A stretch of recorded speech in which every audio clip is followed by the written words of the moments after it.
ആ സ്ത്രീയുടെ കൈകൾ നീളുവാൻ തുടങ്ങിയതും ജനലിന്റെ വാതിൽ പതിയെ തുറക്കാൻ തുടങ്ങി. ഇത് കണ്ട പ്രിയ പെട്ടെന്ന് തന്നെ ബോധം കെട്ട് നിലത്ത് വീണു.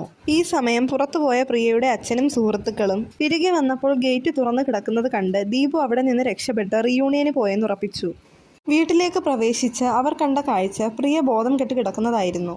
പ്രിയയുടെ മുഖത്ത് വെള്ളം തളിച്ചപ്പോൾ അവൾക്ക് പെട്ടെന്ന് ബോധം വന്നെങ്കിലും ആ സ്ത്രീയെ കണ്ട ഭയം അവളിൽ നിന്ന് വിട്ടുമാറിയതേയില്ല.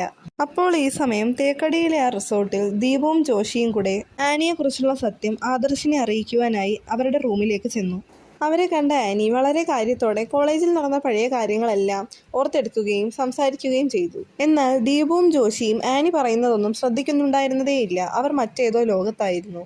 ഇത് കണ്ട ആദർശ്, നിങ്ങൾക്ക് രണ്ടുപേർക്കും മറ്റെന്തോ പ്രശ്നങ്ങളുണ്ടെന്നും നിങ്ങൾക്കെന്തോ എന്നോട് പറയാനുണ്ടെന്നും ഞാൻ രാത്രിയിൽ നിങ്ങളുടെ റൂമിലേക്ക് വരാമെന്നും പറഞ്ഞു. അങ്ങനെ രാത്രി 10 മണിയായപ്പോൾ ദീപുവിൻ്റെയും ജോഷിയുടെയും മുറിയിലേക്ക് ആദർശ് കടന്നു ചെന്നു. അങ്ങനെ അവിടെ വെച്ച് അവർ ആദർശിനോട് ഇതുവരെ നടന്ന സംഭവങ്ങളെല്ലാം വിശദീകരിക്കാൻ തുടങ്ങി. ഇതെല്ലാം കേട്ട ആദർശ്, നിങ്ങൾ എന്തൊക്കെയാണ് ഈ പറയുന്നതെന്നും ആനി തൻ്റെ ഭാര്യയാണെന്നും പക്ഷേ ഞാനിവിടെ വന്നപ്പോൾ മുതൽ ഏതോ ഒരു ആത്മാവിൻ്റെ സാന്നിധ്യം എനിക്കിവിടെ അനുഭവപ്പെടുന്നുണ്ടെന്നും അവൻ അവരോടായി പറഞ്ഞു. അപ്പോൾ ഈ സമയം റിസോർട്ടിൽ നിന്നൊരു നിലവിളി ശബ്ദം കേട്ടതും ആ ശബ്ദം ആനിയുടേതാണെന്ന് പറഞ്ഞ് ആദർശ് അവരുടെ മുറിയിലേക്ക് ഓടി. ആദർശ് പെട്ടെന്ന് മുറിയിലേക്ക് ചെന്ന് കയറിയപ്പോൾ അവിടെ കണ്ട കാഴ്ച ആനി ബോധം കെട്ട് കിടക്കുന്നതായിരുന്നു.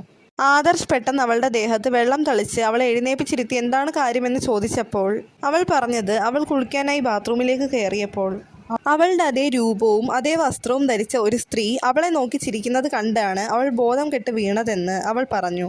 ഇതറിഞ്ഞ ജോഷിയും ദീപുവും ആദർശിനെ വിളിച്ചു വരുത്തി ഇനിയെങ്കിലും നീ ആനി എങ്ങനെയാണ് നിന്റെ ജീവിതത്തിലേക്ക് കടന്നു വന്നതെന്ന് പറയണമെന്ന് പറഞ്ഞു. അങ്ങനെ അവൻ സത്യത്തിന്റെ ചുരുളുകൾ ഓരോന്നായി അഴിക്കുവാൻ തുടങ്ങി. ഈ വീഡിയോ എല്ലാവരും ഒന്ന് സബ്സ്ക്രൈബ് ചെയ്ത് സപ്പോർട്ട് ചെയ്യണേ.